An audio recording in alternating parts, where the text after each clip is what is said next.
చేయడం, మొండిగా ప్రవర్తించడం సహజమే. అయితే కొంతమంది పిల్లలు మహామొండిగా ప్రవర్తిస్తూ ఉంటారు. కనిపించిందల్లా కావాలని పేచీ పెడుతూ ఉంటారు. కోరుకున్నది తమ చేతిలోకి వచ్చే వరకు జగమొండిగా ప్రవర్తిస్తూ ఉంటారు. ఇలాంటప్పుడు ఆ పిల్లల మొండితనాన్ని భరించడం తల్లిదండ్రులకు పెద్ద తలనొప్పిగా మారుతుంది. పిల్లలు మొండిగా ప్రవర్తిస్తున్నప్పుడు వారిని దారిలోకి తెచ్చేందుకు తల్లిదండ్రులు ఏం చేయాలో ఇప్పుడు తెలుసుకుందాం. పిల్లలు అప్పుడో ఇప్పుడో చిన్నగా మొండితనం చేయడం సర్వసాధారణము. కానీ మొండి ఘటం అనేది చెప్తున్నారు. మొండి ఘటం అంటే ఏదో ప్రాబ్లం ఉంది అని అనుకోవాలి. అంటే ప్రేమ రహితంగా వాతావరణం ఉందా, ప్రొటెస్ట్ కోసం చేస్తున్నాడా, నిరసన ప్రదర్శిస్తున్నాడా, సాధించాలనే మొండిపట్టుతో చేస్తున్నాడా, ఇవన్నీ మనం ఆలోచించి పిల్లల గుండె గెలిసి పని తీసుకుంటే మొండితనం అనేది పోతుంది. అలా చేసినా కూడా ఇంకా మొండిఘటంగా ఉన్నారు అంటే ఇదేమన్నా మానసిక సమస్య ఉందా అని గమనించి తగు కౌన్సిలింగ్ కానీ తగు చికిత్స కానీ చేస్తే ఇటువంటి హైపర్ యాక్టివిటీ, అటెన్షన్ డెఫిసిట్, పెంకితనము, మొండితనము సంబంధించిన మానసిక రుగ్మతలు ఉంటే వాటిని సరిదిద్దుకోవచ్చు మనం. మిగతా సీజన్లలో ఎలా ఉన్నా చలికాలంలో మాత్రం చర్మానికి బోలెడన్ని సమస్యలు ఎదురవుతూ ఉంటాయి. తీవ్రమైన చలిధాటికి చర్మం పొడిబారి డ్రైగా మారిపోతూ ఉంటుంది. కాళ్ళు చేతులపై పగుళ్ళొచ్చేస్తూ ఉంటాయి. పెదాలు, పాదాల్లో కూడా పగుళ్ళొచ్చి బాధ పెడుతూ ఉంటాయి. చలికాలంలో చలి పంజా నుంచి చర్మాన్ని కాపాడుకోవడానికి ఏం చేయాలో, చర్మ సంరక్షణ విషయంలో ఎలాంటి జాగ్రత్తలు తీసుకోవాలో డాక్టర్ని అడిగి ఇప్పుడు తెలుసుకుందాం.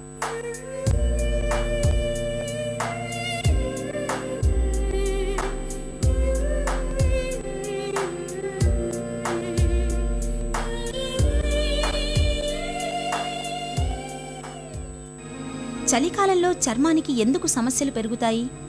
చర్మం పొడిబారిపోవటం వల్ల మోస్ట్ ఆఫ్ ద ప్రాబ్లమ్స్ వస్తాయి అన్నమాట.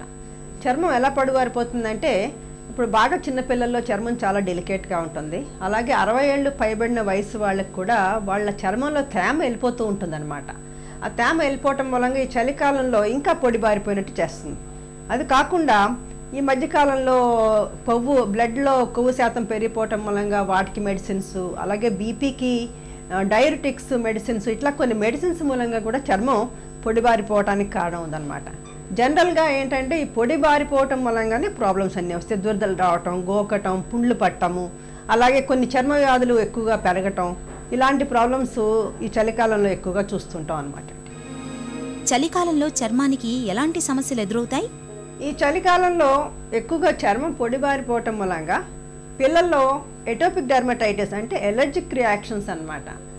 ఎటోపిక్ డెర్మటైటిస్ అంటే వాళ్ళ పాపం చర్మం అంతా పొడిబారిపోయి దురద ఇంకా ఎక్కువ పెరిగిపోతుంది. వాళ్ళు గోకటం మూలంగా వాళ్ళకి రాత్రి సరిగా నిద్రపోకపోవటం, యాడ్ అవటం, వాళ్ళ మదర్ వాళ్ళకి పేరెంట్స్ చాలా కంగారు పడుతుంటారు అనమాట.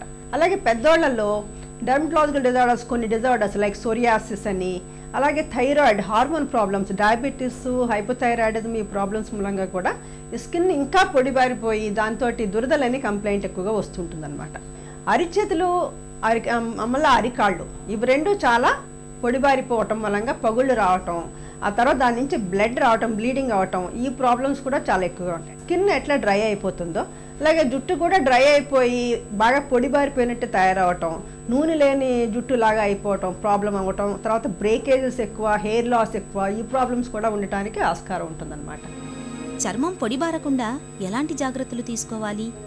ఈ చలికాలంలో ఏం చేయాలంటే, స్నానానికి ముందు ఆయిల్ రాసుకోవటం. ఏ టైప్ ఆయిల్ అయినా పర్వాలేదు. ఏదో కొబ్బరి నూనె అయినా రాసుకోవచ్చు, లేకపోతే ఆలివ్ ఆయిల్ రాసుకోవచ్చు, లేకపోతే ఇంట్లో దొరికే వెన్న రాసుకోవచ్చు, మీగడ రాసుకోవచ్చు. ఇట్లాంటి ఏ టైప్ ఆఫ్ ఆయిల్ అయినా ముందు చర్మానికి ఆయిల్ పెట్టి వీలైనంత మటుకు సబ్బు వాడటం తగ్గించుకోవాలి. పూర్వకాలం మన అమ్మమ్మలు వాళ్ళు చెప్పిన సున్నిపిండి లాంటివి తీసుకుంటే, సున్నిపిండి చాలా తక్కువ, అంటే ఏంటంటే ఇట్స్ మైల్డ్ సోప్ లాగా పనిచేస్తుంది అనమాట. అందుమూలంగా సున్నిపిండి వాడుకోవటం కానీ, అలాగే న్యూట్రల్ సోప్స్ అంటే మీ చర్మం మీద ఉన్న నూనె తీయకుండా ఉండే సబ్బులు, ఆ సబ్బులు వాడటం.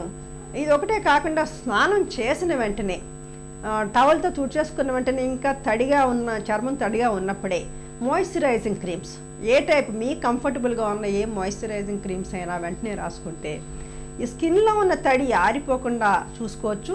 ఈ దురదల ప్రాబ్లమ్స్ రాకుండా ఉండటానికి స్కోప్ ఉంటుందన్నమాట. కాళ్ళు చేతుల్లో పగుళ్ళని ఎలా నివారించుకోవాలి? అరిచేతులు అరికాళ్ళకి చర్మం దలసడం మూలంగా ఎక్స్ట్రా కేర్ తీసుకోవాలి. ఎక్స్ట్రా కేర్ అంటే ఏంటంటే, మామూలుగా వంటింట్లో వంట పని చేసుకునే ముందు వంట నూనె చేతులకి రాసేసుకోవాలి. రాసుకుని అప్పుడు పని చేసుకోవాలి. మీరు కూరగాయలు తొనుకున్నా లేకపోతే బియ్యం కడిగినా ఇలాంటి ఏ పనులు చేసినా కూడా ఎక్కువగా నీళ్ళల్లో పనిచేసే వాళ్ళకి వెంటనే నూనె కొంచెం చేతికి రాసుకుని, ఇంట్లో వంట నూనె ఏదైనా సరే అది రాసుకుని పని చేసుకోవాలి. పని అయిపోయిన వెంటనే కూడా టవల్ పెట్టి క్లీన్ చేసుకుని మళ్ళీ ఒకసారి కొబ్బరి నూనె లేకపోతే ఈ నూనె రాసుకోవటం ఒకటి. అలాగే పగుళ్ళు బాగా ఎక్కువగా ఉన్న వాళ్ళు ఏం చేయాలంటే, ఇప్పుడు డాక్టర్స్ కొంతమంది డీప్ మాయిశ్చరైజింగ్ క్రీమ్స్ సెపరేట్గా ఈ హ్యాండ్స్ అండ్ ఫీట్కి డీప్ మాయిశ్చరైజింగ్ క్రీమ్స్ అని దొరుకుతాయి అన్నమాట.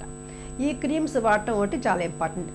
అదొకటే కాకుండా ఇంట్లో కూడా కాళ్ళకి సాక్స్, క్యాన్వాస్ షూస్ ఇవి వేసుకోవడం ఒకటి చాలా చాలా ఇంపార్టెంట్ అండి. అంటే చాలామంది సిగ్గుపడుతుంటారు, ఇంట్లో లోపల సాక్స్ వేసుకోవడం ఏంటి, షూస్ వేసుకోవడం ఏంటని.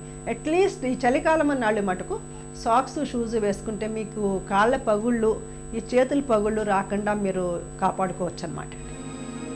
చలికాలంలో సౌందర్య సామగ్రి విషయంలో ఎలాంటి జాగ్రత్తలు తీసుకోవాలి?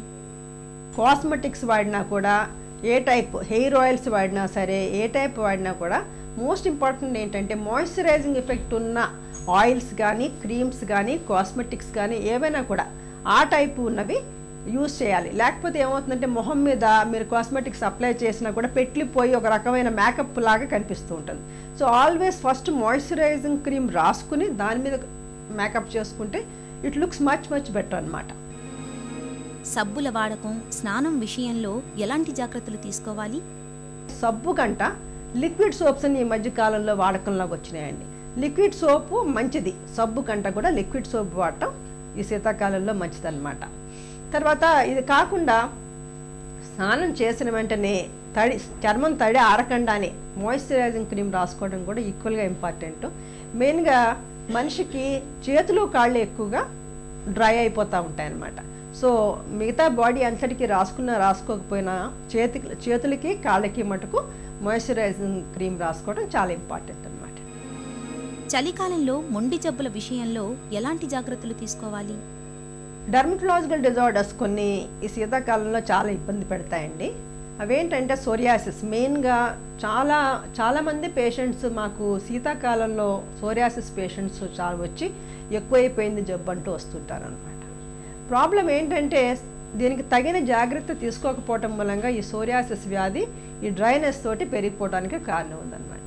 వీళ్ళకి ఏంటంటే ఇప్పుడే ఆల్రెడీ నేను చెప్తున్నాను మీకు ఏంటంటే కాళ్ళకి సాక్స్, క్యాన్వాస్ షూస్ వేసుకోవటం అది ఇంపార్టెంట్. అది కాకుండా ఏవైతే మెడిసిన్స్ వాళ్ళు వాడుతున్నారో వాళ్ళు అండర్ అక్లూషన్ అంటే ఏంటంటే అది రాసిన తర్వాత దానికి ఒక చుట్టూ ఒక ప్లాస్టరో లేకపోతే ప్లాస్టిక్ కవరో తోడుక్కుని రాత్రి ఉంచుకోగలిగితే ఆ మందు చక్కగా దాంట్లో పనిచేసి వాళ్ళకి ఈ ప్రాబ్లం లేకుండా సోరియాసిస్ తోటి కాళ్ళ పగుళ్ళు అవి రాకుండా ఉండటానికి ఉంటుందన్నమాట.